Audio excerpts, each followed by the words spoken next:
নমস্কার, আশা করি সবাই ভালো আছেন। সুমতি কিচেন উইথ ব্লগ থেকে সবাইকে স্বাগত। আর দেখতেই পাচ্ছেন এখানে হচ্ছে ইলিশ মাছ নিয়েছি। ইলিশ মাছগুলোকে একটু ধুয়ে নিচ্ছি। আর ইলিশ মাছের দেখুন একটু একটু ডিম হয়েছে, আর এইগুলো হচ্ছে তেল, এইগুলো হচ্ছে ফেলাবো না। আজকের এই বছরের হচ্ছে প্রথম হচ্ছে ইলিশ মাছের রসা করব, আর সেটাই আপনাদের দিকে শেয়ার করছি। আপনারা প্রথম থেকে শেষ পর্যন্ত দেখবেন। আর তেলটা তো ফেলাবো না, একটু এই তেল, এই যে একটু রক্ত মতন আছে, এইগুলোকে একটু ফেলে দিচ্ছি। আর এই আঁশগুলোকে বেছে নিচ্ছি,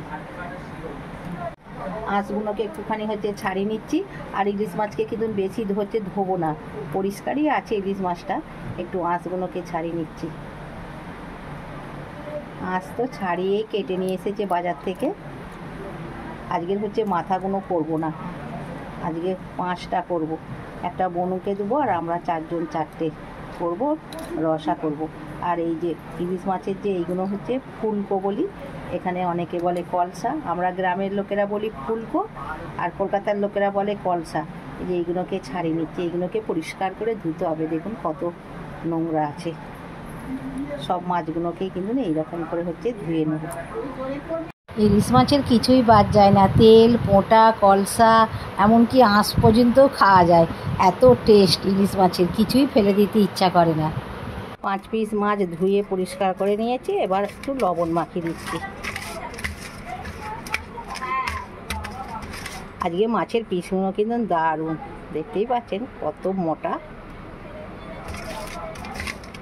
5 পিস মাছ একবারে সলিড মাছ। একটু হলুদ মাখিয়ে দিচ্ছি, লবণ আর হলুদ মাখিয়ে রেখে দিচ্ছি। ইলিশ মাছের রসা করব, সেই জন্য এখানে কালো সর্ষে নিয়েছি, আপনারা সাদা সর্ষেও নিতে পারেন।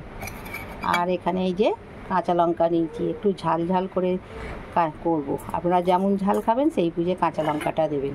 হচ্ছে 1.5 চামচের মতন পোস্ত দিলাম, সর্ষে পোস্ত দিয়ে ইলিশ মাছের রসা। একটু জল দিচ্ছি, জল দিয়ে বাটবো। সর্ষে আর পোস্তটাকে আপনারা শুকনো আগে বেটে নিতে পারেন, তারপরে হচ্ছে জল দিতে পারেন। আমি যেহেতু কাঁচা লঙ্কাটা দিয়ে দিয়েছি, সেই জন্য জল দিয়ে একটু বেটে নিচ্ছি। এই দেখুন কি সুন্দর মিহিভাবে একবারে বেটে নিয়েছি, দেখুন মোলায়েম একবারে বাটা হয়ে গেছে। এবার রসাটা করব। সর্ষের তেলের ইলিশ মাছের রসাটা করব, আর সর্ষের তেলটা একটু কম দিচ্ছি, যদি ইলিশ মাছের তেল বেরোয় তাহলে খাওয়া যাবে।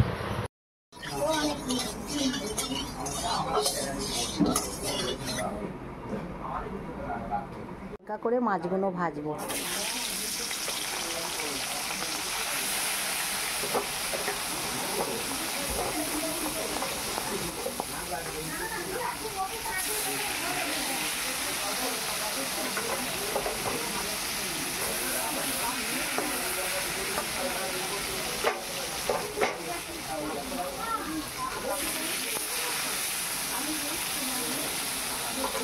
দিয়ে দিলাম, মাছগুলোকে একটু হালকা করে ভেজে নেবো। আপনারা কাঁচাও করতে পারেন, আমি আজকে কাঁচা করব না। এক পিঠ এবার উল্টে দিচ্ছি।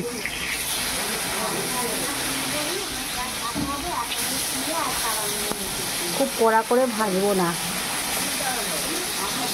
আর তেল বেরোচ্ছে, দেখুন কতটা তেল হয়ে গেছে।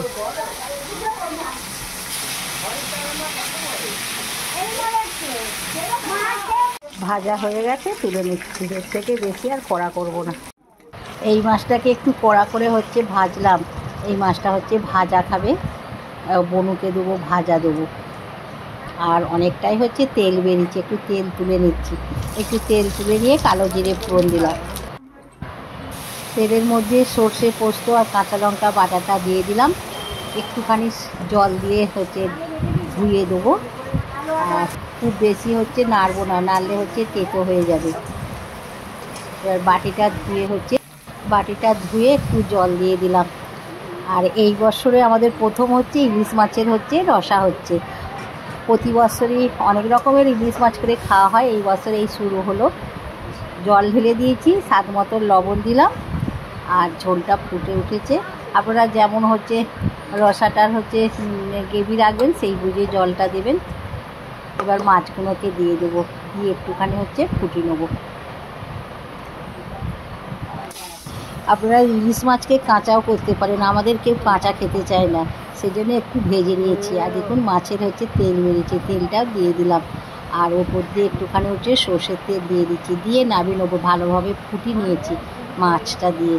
আর ওপর দিয়ে 3-4টে কাঁচা লঙ্কা দিলাম, কারো যদি ঝালটা একটু কম লাগে সেই কাঁচা লঙ্কাটাকে দলে খেতে পারবে।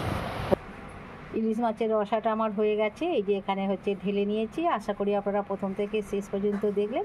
ভালো লাগলে চ্যানেলটিকে সাবস্ক্রাইব করবেন, লাইক করবেন, শেয়ার করবেন আর কমেন্ট করে জানাবেন কেমন হয়েছে ইলিশ মাছের সর্ষে পোস্ত দিয়ে রসা।